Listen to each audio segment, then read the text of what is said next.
जब महाभारत का युद्ध समाप्त हो गया और भगवान श्री कृष्ण पांडवों के साथ हस्तिनापुर की ओर प्रस्थान करने लगे, तब संजय ने गांधारी को बताया कि पांडु पुत्र हस्तिनापुर की ओर आ रहे हैं। जब संजय ने यह बताया कि पांडु पुत्रों के साथ में कृष्ण भी हस्तिनापुर आ रहे हैं, तब गांधारी गुस्से से तिलमिला उठी, क्योंकि गांधारी का मानना था कि महाभारत का युद्ध केवल श्री कृष्ण की वजह से हुआ है, जिसमें उनके संपूर्ण कुल का नाश हो चुका है। गांधारी ने अपने समस्त कुल के विनाश का कारण श्री कृष्ण को ही बताया था। उसके अनुसार यदि श्री कृष्ण चाहते हैं तो युद्ध रुकवा सकते थे, परंतु उन्होंने ऐसा नहीं किया। उन्होंने युद्ध होने दिया जिसमें महाविनाश हो चुका है। जब श्री कृष्ण हस्तिनापुर पहुंच गए और युधिष्ठिर के राज्य अभिषेक की तैयारी करने लगे, तब गांधारी वहां पहुंची और उसने सारी व्यवस्था रुक जाते हुए श्री कृष्ण की आलोचना की। उसी क्षण रोते हुए गांधारी ने श्री कृष्ण को श्राप दिया कि जिस प्रकार से मेरे कुल के सभी मेरे पुत्र आपस में युद्ध करते हुए मारे गए और मेरे कुल का नाश हो गया, उसी प्रकार से हे ग्वाले, तुम्हारे कुल का भी नाश हो जाएगा। तुम्हारी नगरी नष्ट हो जाएगी और तुम स्वयं जंगल में किसी शिकारी के हाथों मारे जाओगे। गांधारी की यह बात सुनकर श्री कृष्ण मुस्कुराने लगे और उन्होंने कहा, माता, मुझे आपका यह श्राप प्रिय है, मैं इसे सहर्ष स्वीकार करता हूँ। गांधारी रोने लगी और कुछ ही क्षण में उसे अपनी गलती का एहसास हुआ, लेकिन श्री कृष्ण ने गांधारी को समझाया कि माता के प्रसाद की भांति ही उन्हें यह श्राप प्रिय है। वहां खड़े सभी पांडु भाई रोने लगे कि माता गांधारी ने माधव को यह कैसा श्राप दे दिया है। कुछ समय बाद श्री कृष्ण ने हस्तिनापुर से प्रस्थान ले लिया।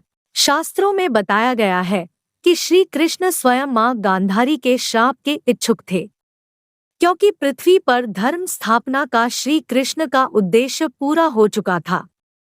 उन्हें जल्द ही परमधाम लौटना था। महाभारत के युद्ध में सभी दुष्टों का विनाश हो चुका था। अब केवल वही लोग शेष थे जिनके हृदय में परमात्मा बसता था और वे स्वयं धर्म की राह पर थे।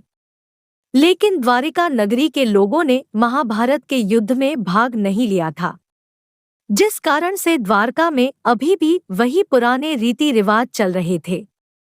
वहां के लोगों में अभी धर्म स्थापना का कार्य होना बाकी था।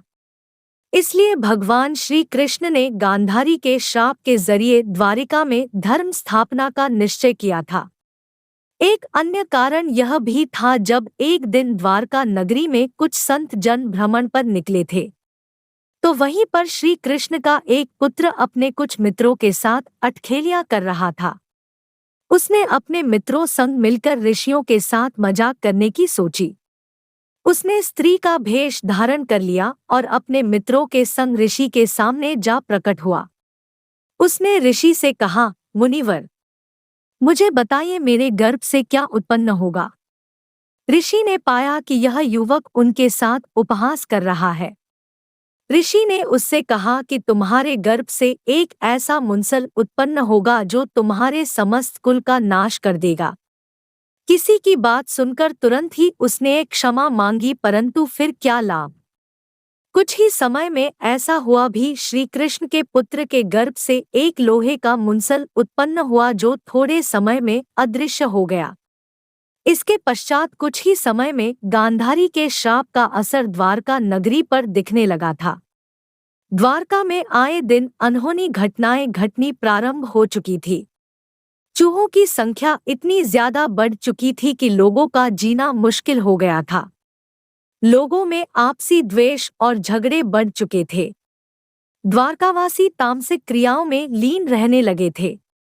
तत्पश्चात भगवान श्री कृष्ण ने अर्जुन को संदेश भिजवाया कि वह उसके नगर के कुछ लोगों को किसी सुरक्षित स्थान पर पहुंचा दे। अर्जुन श्री कृष्ण के निमंत्रण पर जल्दी ही द्वारिका पहुंचे। तब तक द्वारका वासियों ने आपस में लड़ आधे कुटुंब का नाश कर दिया था। श्री कृष्ण के बेटे प्रद्युम्न की भी मृत्यु हो चुकी थी। भगवान बलराम ने भी अपने प्राण त्याग दिए। और श्री कृष्ण किसी वन में जा बैठे जहाँ पर एक शिकारी के तीर से उन्होंने भी अपनी देह त्याग दी। अगले ही दिन श्री कृष्ण के पिता वासुदेव ने भी अपनी 3 पत्नियों के साथ देह त्याग दी, जिसके बाद अर्जुन ने उनका अंतिम संस्कार किया। शेष सभी लोगों को अर्जुन अपने साथ इंद्रप्रस्थ ले गए और देखते ही देखते कुछ ही समय में अद्भुत द्वारिका नगरी अर्जुन की आंखों के सामने पानी में डूब गई। वह